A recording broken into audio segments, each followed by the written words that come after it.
¿Qué tal viajeros? ¿Qué tal viajeras? Vamos con nuestro viaje.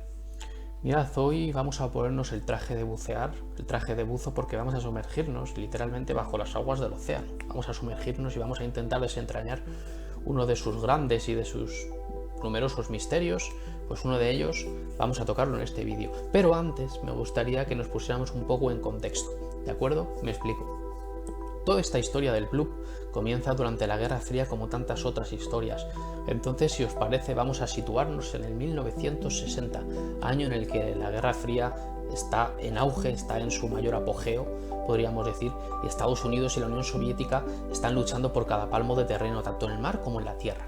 Pues bien, Estados Unidos está desarrollando en esta década un sistema secreto de vigilancia llamado SOSUS. Este sistema consta de unos hidrófonos anclados a boyas submarinas para instalarlo obviamente en los mares y océanos del mundo. ¿Y cuál es el objetivo? Pues el objetivo es encontrar, detectar y controlar, hacer un seguimiento a los esquivos submarinos soviéticos de entonces. Los submarinos soviéticos siempre han tenido muchísima fama porque son de los mejores o los mejores del mundo, y ya entonces posiblemente lo eran. Entonces Estados Unidos puso e invirtió muchísimo dinero en intentar detectarlos y controlarlos, porque desde luego era una cosa que se estaba escapando de sus manos. Le llegaban informe todos los días a los altos comandantes y generales de Estados Unidos de avistamientos, de detecciones de submarinos rusos, pero luego de repente desaparecían y eso no podía ser. Entonces empezó a crear un sistema de vigilancia. Este sistema de vigilancia se llamó SOSUS y empezó a crear boyas con hidrófonos en este sistema por todo el océano Atlántico y por todo el océano Pacífico, sobre todo el océano Atlántico, ¿de acuerdo? Pero ¿qué pasó? Que la Guerra Fría llegó a su fin. La Guerra Fría terminó y todo este sistema aparentemente ya no tenía ningún tipo de importancia ni de objetivo, porque ya la Guerra Fría había terminado y la Unión Soviética aparentemente había quedado derrotada, ¿no? Pero, ¿qué pasó con esto? Que en 1996 la Administración Oceánica y Atmosférica, NOAA, pasó, digamos, a encargarse de todos estos sistemas hidrófonos. Entonces la NOAA ya se hizo con todas estas grabaciones, se hizo con toda esta información a partir de ahora. Obviamente no tenía lo del pasado, pero sí a partir de ahora iba a poder contar con todo lo que grababan estas boyas submarinas, todos estos hidrófonos. Y esto es muy importante porque ya digamos que deja de estar en manos de militares para estar en manos de los científicos. Y aquí es donde comienza nuestra historia del bloop. Bien.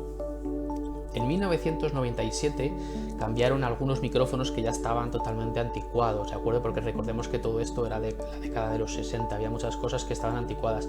Entonces ya los biólogos marinos, los científicos, etcétera, empezaron a cambiar hidrófonos, a ponerlos un poco a su gusto, para adaptarlos a intentar localizar animales y no tanto submarinos, que era lo que querían antes los militares, ¿de acuerdo? Entonces los empezaron a adaptar para intentar encontrar animales, para escuchar a las ballenas, para escuchar a los delfines, para escuchar a todo tipo de animales que pudieran encontrar en los océanos, estudiarlos y también hacerles seguimiento, etcétera, sobre todo a las especies que a lo mejor están en peligro de extinción y todo esto. Pues bien, en 1997 fue cuando empezaron el programa de Renove, etcétera, y al recoger una de estas boyas submarinas, de estas boyas submarinas con un hidrófono y intentar repararla, que era el gran objetivo, detectaron un sonido muy extraño en una de ellas, y aquí es cuando entra de lleno el famoso bloop. Fue aquí, en este año, y fue aquí cuando los científicos por primera vez encontraron un sonido que desde luego nunca lo habían escuchado. Este sonido, que podréis escucharlo, dura casi unos 7 minutos.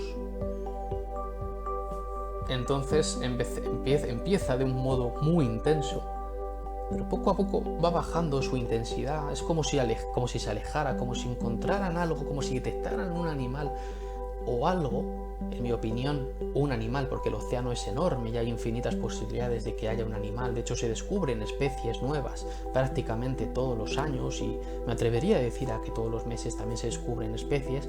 Lo que pasa es que obviamente la mayoría de las especies que se van descubriendo pues son especies muy pequeñas, son pequeños moluscos, pequeños cangrejos también, en fin, no son grandes mamíferos marinos ni grandes peces. Entonces a veces nos pensamos que no se está descubriendo nada, pero nada más lejos de la realidad, se está descubriendo constantemente.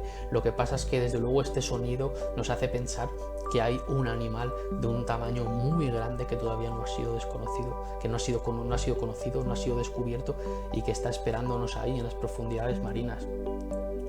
Recordemos que las profundidades marinas llegan a los 10.000 metros. Si pusiéramos el monte Everest, quedaría totalmente cubierto de agua. Incluso todavía habría 1 kilómetro o 2 kilómetros de agua sin el Everest. El Everest quedaría sumergido y habría 1 kilómetro o 2 que estaría todavía cubierto de agua. El Everest quedaría totalmente cubierto. No hay ninguna montaña en el mundo que tenga el tamaño, que tenga la altura que tiene, por ejemplo, el mar, la fosa de las Marianas, que es la parte más profunda. Entonces hay unas posibilidades muy grandes, posibilidades reales de que ahí nos esté esperando un animal desconocido. Este bloop dejó atónitos a los científicos. Era un sonido de casi 7 minutos. ¿Cómo puede ser esto? Lo primero que hicieron fue descartar fallos, descartar submarinos, descartar sonidos ambientales. Esto no correspondía a nada. También estuvieron estudiando, porque no recordemos que estos son científicos todos, estuvieron estudiando que ese sonido no correspondiera a un sonido de deshielo de iceberg. Vosotros sabéis que estos biólogos marinos están acostumbrados a escuchar y a ver, a contemplar cómo los iceberg, tanto en el polo norte como en el polo sur, se desprenden y hacen un sonido también terrible. Ese sonido por el mar se propaga muchísimo más. Las ondas de sonido por el mar se propagan, por el agua se propagan mucho más rápido que por el aire. Entonces están acostumbrados también a estudiar este tipo de cosas y tampoco entraba dentro de eso. Entonces, ¿qué era? Si tampoco era un sonido de hélices ni de ningún submarino, tampoco correspondía a ninguna ballena, ni a ningún cefalópodo, ni a ningún crustáceo, ni a ningún pez. ¿Qué era entonces? Pues desde luego lo catalogaron como algo desconocido, como un animal desconocido, sea lo que fuere. Este sonido se detectó cerca de las costas de Chile, frente a las costas de Chile, más o menos. Y entonces, desde luego, la gran pregunta que se hicieron los científicos entonces es: ¿este sonido podía tratarse de algo orgánico? ¿Podía tratarse de un animal vivo? ¿O era algo de origen de animal, algún tipo de maremoto, de terremoto, de unas grietas submarinas que a lo mejor se estaban abriendo, de una falla, etcétera? Estuvieron estudiando durante meses todo eso antes de afirmar que se trataba de algo desconocido, pero al final tuvieron que afirmarlo porque no les quedó más remedio. Estamos ante algo totalmente desconocido.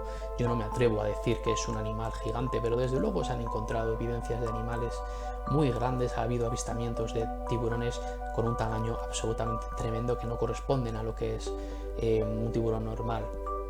Un tiburón blanco, un tiburón ballena, son tiburones de un tamaño muy grande, tiburón peregrino, pero desde luego se han encontrado, ha habido avistamientos de tiburones muy, pero que muy grandes. Este sonido no puede tratarse tampoco de un tiburón incluso muy grande. Este sonido debería tratarse de un animal absolutamente gigantesco, posiblemente del tamaño de una ballena, porque además recordemos que lo detectaron y luego el sonido se fue yendo muy rápido. Entonces, sea lo que sea, tenía una inteligencia y al detectar eso, al detectar a lo mejor la sonda, se fue o simplemente estaba siguiendo su camino independientemente de la boya. Sea lo que sea, esto estaba ahí, esto es real y desde luego esperaremos que este misterio se solucione como tantos otros. Pero el bloop es real, hay un animal, hay algo en los océanos, posiblemente más de uno, pero yo me he enfocado en este vídeo en el bloop. Os voy a dejar un fragmento del sonido para que podáis escucharlo y espero que os haya gustado el vídeo, ¿de acuerdo? Pues nos vemos en el siguiente vídeo, viajero, y darle like. Nos vemos.